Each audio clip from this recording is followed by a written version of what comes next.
Bismillahirrahmanirrahim. Bismillahi wa bihamdih. Uhayyikum bitahiyatil Islam, tahiyatan mubarakatan min indillah. Assalamualaikum warahmatullahi wabarakatuh. Alhamdulillah, alhamdulillahilladzi ja'alana ikhwanan mutahabbina kamilina daiman mujahidina fi sabilih.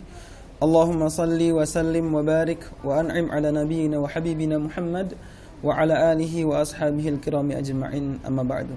Qala Imam Muslim fi kitabih as-sahih, Haddatsana Abdullah bin Maslamah bin Qa'nab, Haddatsana Malik an Yahya bin Sa'id an Muhammad bin Ibrahim an Alqamah bin Waqqas an Umar bin Khattab qala Rasulullah sallallahu alaihi wasallam, innamal a'malu binniyah wa innama limri'in ma nawa. Faman kanat hijratuhu ila Allah wa rasulih fa hijratuhu ila Allah wa rasulih. Wa man kanat hijratuhu lidunya yusibuha aw imra'atin yatazawwajuha fa hijratuhu ila ma hajara ilaih. Dalam kitab Sahih Muslim nomor hadis 3530 dikisahkan telah menceritakan kepada kami Abdullah bin Maslamah bin Qa'nab, telah menceritakan kepada kami Malik dari Yahya bin Sa'id, dari Muhammad bin Ibrahim, dari Alqamah bin Waqqas, dari Umar bin Khattab radhiyallahu anhu berkata bahwa Rasulullah sallallahu alaihi wasallam telah bersabda, sesungguhnya amalan tergantung pada niatnya, dan setiap pribadi akan mendapatkan apa yang ia niatkan. Maka barang siapa yang hijrahnya karena Allah dan Rasulnya, maka hijrahnya untuk Allah dan Rasulnya. Dan barang siapa yang hijrahnya karena dunia atau karena perempuan yang ingin ia nikahi, maka hijrahnya kepada apa yang ia niatkan. Saya teringat pesan salah seorang murabi saya. Beliau menyampaikan, dan mudah-mudahan ini juga jadi tambahan wawasan bagi kita sekalian, bahwa setiap aktivitas yang kita lakukan yang melibatkan energi kita, melibatkan tenaga kita, waktu dan harta kita, akan teralokasikan pada salah satu dari tiga hal. Kalaulah aktivitas kita itu tidak teralokasi pada sesuatu yang berbuah pahala atau kebaikan, maka pasti akan jatuh pada, kalau tidak menjadi dosa, maka menjadi sia-sia. Dan pengertian atau pemahaman yang lebih lanjut terkait hadis yang telah saya bacakan tadi di awal, insya Allah akan menggenapkan pengetahuan kita tentang hal tersebut.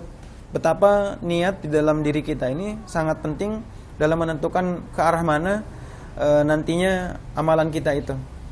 Karena niat sendiri merupakan pembeda. Ya, menurut para fuqaha, niat itu adalah pertama membedakan antara satu ibadah dengan ibadah lainnya. Misalkan ibadah sunnah dan ibadah wajib tentu saja berbeda niatnya, dan akan juga berbeda pahalanya.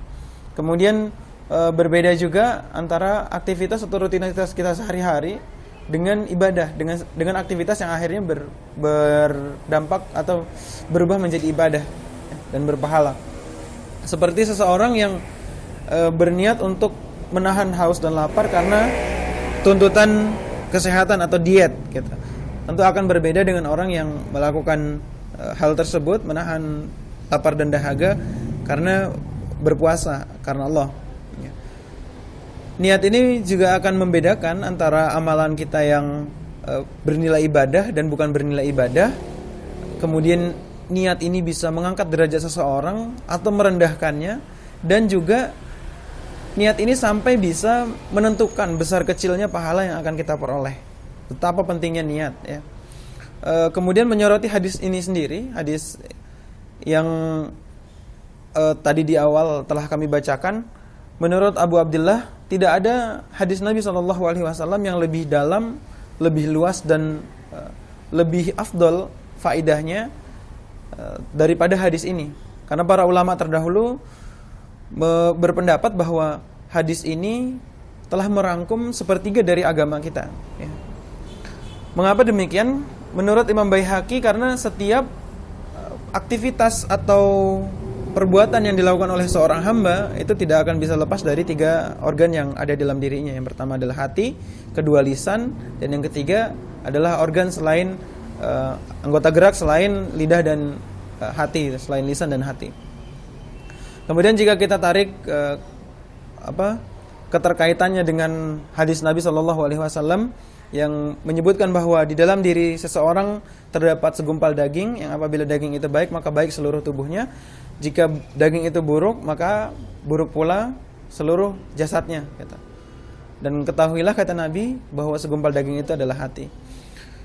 Dari beberapa pengertian tadi, termasuk hadis Nabi yang barusan ini memberikan kita gambaran betapa pentingnya hati ini ya. Dan padahal aktivitas yang hati lakukan hanya bisa berzon ya, atau berniat gitu, memiliki melakukan aktivitas niat ini. Dan mengapa niat ini penting ya teman-teman? Karena itu tadi di awal telah disebutkan, niat itu selain menjadi pembeda, niat itu juga didefinisikan oleh para ulama fikih atau fuqaha sebagai al-qasdu atau sesuatu yang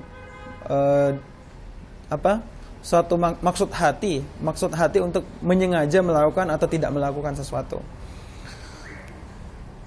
Dan penyampaian sederhana saya ini akan saya akhiri dengan menyampaikan salah satu nasihat dari seorang ulama juga, Fudail bin Iyad, yang memberikan nasihat kepada kita sekalian bahwa niat itu kan akan rusak dengan ini, riya ya, dengan riya, karena keikhlasan dari niat itu bisa rusak dengan riya.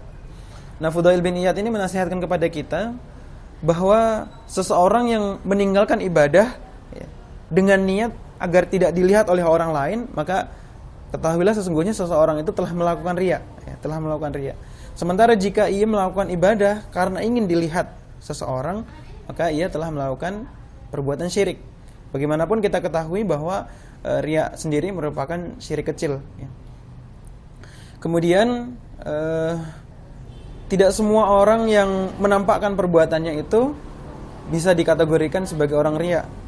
Jika tidak bisa dikatakan orang yang menyembunyikan amal perbuatannya itu sebagai orang yang ikhlas. Semuanya tergantung kepada niat kita masing-masing. Maka kita berdoa kepada Allah Subhanahu wa taala agar Allah Subhanahu wa taala menjaga terus keikhlasan di dalam niat kita untuk beribadah kepadanya. Akhirul kalam, wallahul muwaffiq wal hadi ila sabilir rasyad. Wassalamualaikum warahmatullahi wabarakatuh.